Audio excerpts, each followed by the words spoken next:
Time now for winners and losers on Wall Street. We've got Rob Black joining us this morning. Rob, where it looks like the markets are riding high at the moment, seem to be unfazed with what's happening out in the Middle East. Good morning. Yeah, it's kind of fascinating. I would not have predicted that the markets would have held up this well 60 days ago. Yeah. But the Nasdaq's at an all-time high. I would think it's fair to say if we didn't have AI spending on data centers and artificial intelligence and new projects for businesses, I think we'd be in a recession or pretty close at this point. I think you're right. So crude oil is declining today.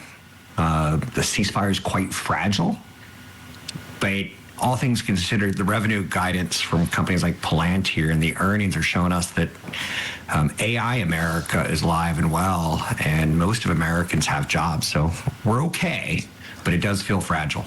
Yeah, like on shaky ground. I feel like there's an energy crisis coming. We just happen to be structured in a way where we're not feeling the effects right away because we have these other things helping to keep us buoyed. But at some point, I feel like the shoe's got to drop, the other shoe. And I don't know. We'll see what happens. But for now, Wall Street doing good. Earnings drive Wall Street long term, and right now earnings are pretty good. Yeah. Okay. All right. Let's talk about GLP-1 drugs. A lot of people seem to be on them, like more and more than even last year. Yeah. My brother-in-law, for instance, and he just showed me his Ozempic face, and now there's something called Ozempic breath, which is helping Hershey sell more mints. I heard about that. Yeah, more mints and gum. GLP-1s have doubled since 2024. Yeah. 1 in 8 Americans, or 13% of U.S. adults, are on GLP-1s.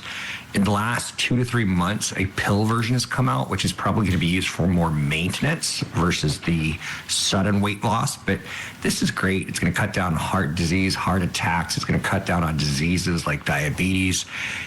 We've seen that it can help alcoholics cure their need for drug and addictions.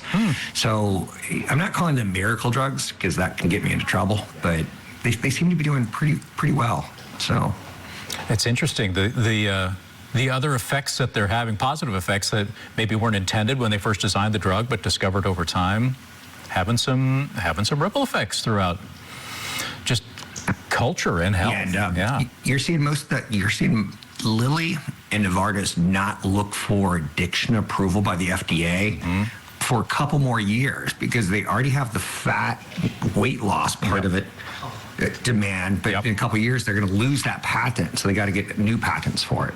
Interesting. Okay, let's talk about Waymo too, because I guess there were some laws passed recently or some ordinances that I don't know if it curtails autonomous vehicles on roads or if it just gives them clearer lanes to progress in. I don't know. It depends on how you interpret what's going on.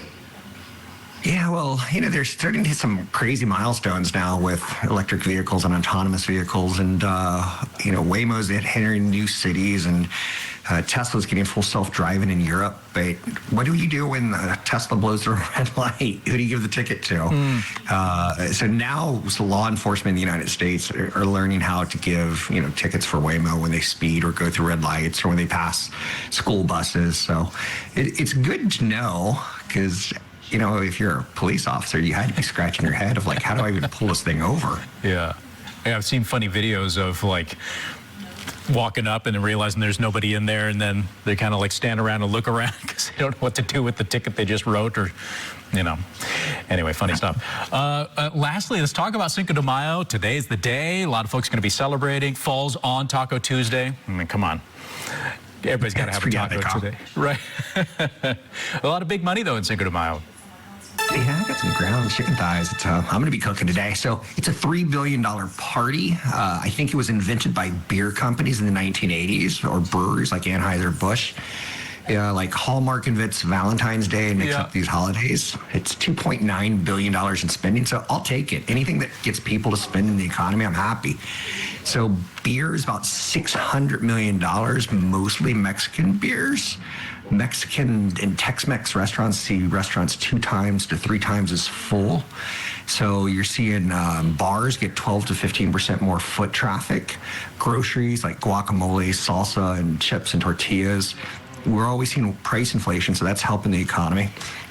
But like avocados, this is the second biggest day of avocados in America. Do you know the first? The first day? Oh. for avocado usage.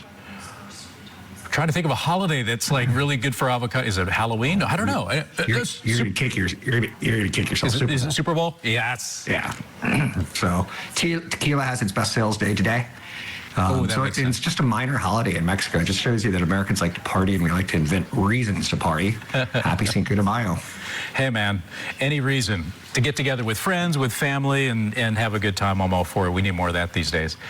Rob, thank you as always. We'll chat with Rob again tomorrow. You've got his contact information there at the bottom of the screen. Let him know if you've got a question or a comment.